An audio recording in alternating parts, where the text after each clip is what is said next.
How to post a video on TikTok from your laptop or PC. Hello everyone, welcome back to our channel and today we are back again with a new video. So without any delay, let's get into it. For that, firstly you either need to open the TikTok application or you can simply go to the official website of TikTok. Once you go to the website, log in with your account details. In the home page at the top, click on Upload. After that, on the left hand side, you will see the option of Select File. Simply click on it and upload the video which you want to upload.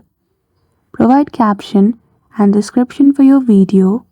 In the editing page, you can also see the option of Allow user to comment, do it. So you can also toggle on that feature. Once edited, at the bottom click on Post and then you're good to go. So that's it. I hope you found this video helpful.